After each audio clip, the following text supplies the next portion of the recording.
मुख्तार का अपराध लोक।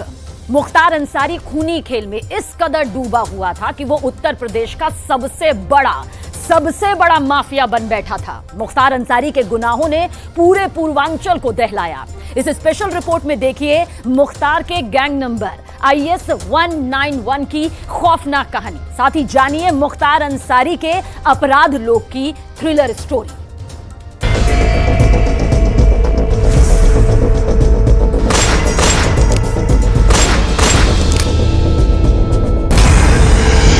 मुख्तार अंसारी वल्द Subhan Allah Ansari, history sheet number 16B, gang का number IS 191।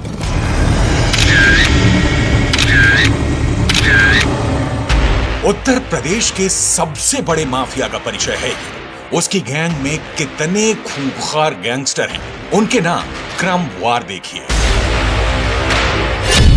Gangster number 1 Afroz Khan उर्फ शून्य, gangster number 2 Shahabuddin, gangster number 3 Ataur Rahman उर्फ Babu, gangster number 4 Kamlesh Singh, gangster number 5 Lalji Yadav, gangster number 6 Bhim Singh, gangster number 7 Tassu उर्फ Tasawwar, gangster number 8 Mahendra Jaiswal, gangster number 9 Imtiyaz Ahmad, gangster number 10 Anil Singh और संजय सिंह। एक मुख्तार, 10 गैंगस्टर और ना जाने कितने शार्प शूटर। यूपी के सबसे बड़े माफिया डॉन ने इन्हीं के दम पर 3 दशक तक खौफ का साम्राज्य खड़ा रखा।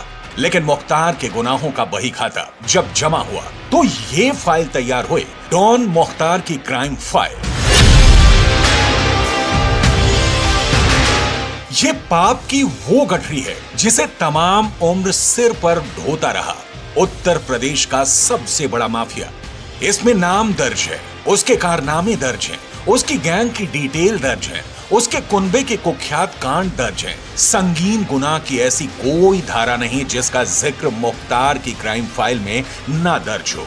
मुख्तार सलाखों के अंदर रहा हो, व्हील चेयर पर रहा हो, एम्बुलेंस में रहा हो या फिर पुलिस वैन में, हर वक्त इसी क्राइम फाइल के खौफ में जीता रहा। मुख्तार के संगीन से संगीन वारदात से ठसाठस भरा यह पुलिंदा उसकी असल शिनाख्त है। एक ऐसी माफिया डॉन की जिसने पूरे पूर्वांचल को थर्रा रखा था, जिसने पूरे सिस्टम को दहला रखा था।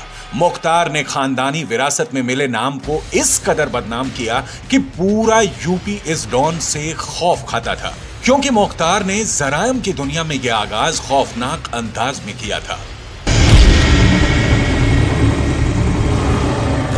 मुख्तार अंसारी ने अपराध की दुनिया में साल 1980 के दशक में कदम रखा। सबसे पहले मुख्तार अंसारी का नाम मखनू सिंह गिरोह के साथ जुड़ा। उसके बाद जौनपुर, मऊ, वाराणसी और गाजीपुर जिलों में मुख्तार अंसारी का नाम संगठित अपराधों में सामने आया। मुख्तार अंसारी की अदावत माफिया ब्रजेश सिंह से हुई, जिसके बाद खूनी खेल शुरू हो गया। साल 1988 में मुख्तार ने ठेकेदारी में धौंस जमानी शुरू की। इसके बाद मंडी परिषद की ठेकेदारी को लेकर मुख्तार अंसारी ने सच्चिदानंद राय की हत्या करवा दी। ये पहला बड़ा केस था जिसमें मुख्तार का नाम पुलिस फाइल में दर्ज हुआ था।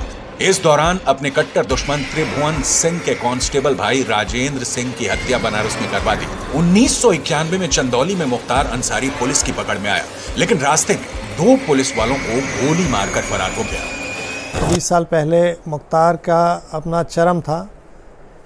आप उसका क्या हौसला था, कितना बुलंद, इससे अंदाज लगाइए कि मऊ के दंगे में जब वहाँ पे कर्फ्यू लगा हुआ था, वो खुली जीप में छत पे बैठ के घूम रहा था। तो आप उससे अंदाज लगा लीजिए कि कितना उसका तूती बोल रही थी उसके उस पूरे पूर्वांचल में। 1991 में मुख्तार और ब्रजेश के बीच संबंधों में निर्णायक मोड़ आया। बनारस की पिंडरा सीट से विधायक रह चुके और नरेंद्र मोदी के खिलाफ 2 लोकसभा चुनाव हार चुके अजय राय के बड़े भाई अवधेश राय की हत्या हो गई। अवधेश ब्रजेश सिंह के करीबी माने जाते थे और उनकी हत्या में नाम आया मुख्तार गैंग का।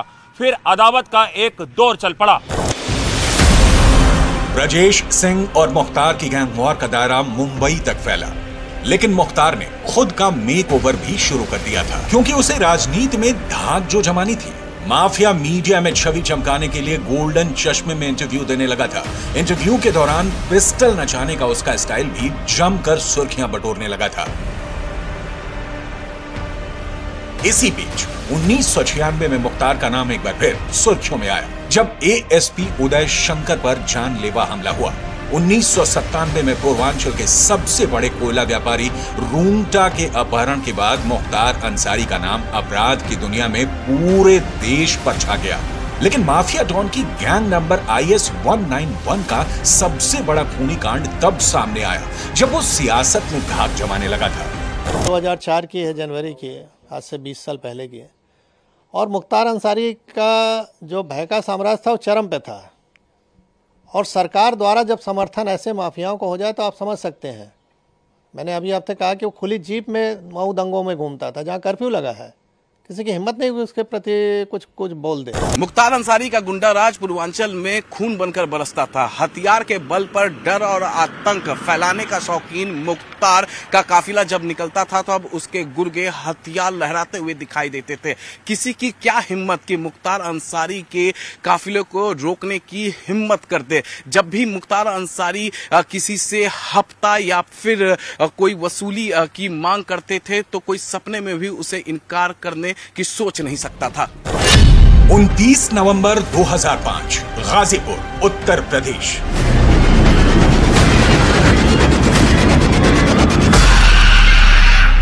ये हत्याकांड था बीजेपी विधायक कृष्णानंद राय का, जिसमें उनके साथ 6 लोगों की मौत हो गई थी। कृष्णानंद राय हत्याकांड ने मुख्तार को देश के सबसे कुख्यात माफिया डॉन की फहरिस्त में टॉप पर पहुंचा दिया था।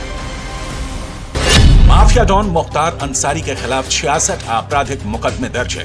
हालांकि लगभग 35 मुकदमे में मुख्तार अंसारी बरी हो चुका था, जबकि 21 मुकदमे विभिन्न अदालतों में विचाराधीन चल रहे हैं। वहीं 8 मुकदमे में कोर्ट ने मुख्तार अंसारी को सजा सुनाई थी। मुख्तार की ही तरह अंसारी खानदान की क्राइम फाइल भी लंबी है। पूरे कुनबे पर मुकदमे का बोझ है। मुख्तार की पत्नी अफशा अंसारी के खिलाफ 11 मुकदमे दर्ज हैं। मुख्तार के बड़े भाई पूर्व विधायक सिबतुल्ला अंसारी पर 3 मुकदमे दर्ज हैं। इनमें जानलेवा हमले, शस्त्र अधिनियम के मामलों में वो दोष मुक्त हो चुके हैं, जबकि जानलेवा हमले के एक अन्य मामले में गाजीपुर पुलिस अंतिम रिपोर्ट लगा चुकी है। मुख्तार के भाई अफजाल अंसारी के विरुद्ध 7 मुकदमे दर्ज हैं।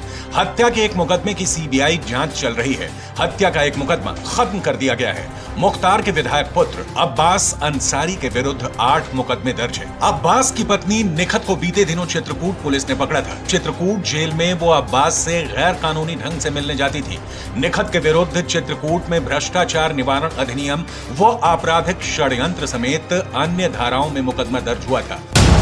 सियासी सरपरस्ती ने मुख्तार को इतना बेखौफ बना दिया था कि वो खुद को कानून और सरकार से ऊपर रखने लगा था। मऊ दंगे के बाद मुख्तार ने योगी आदित्यनाथ को भी निशाने पर लिया था। मुख्तार ने योगी से अदावत पाल रखी थी, जिसके नतीजे में योगी आदित्यनाथ पर जानलेवा हमले तक को अंजाम दिया गया। ये बात 2008 की है।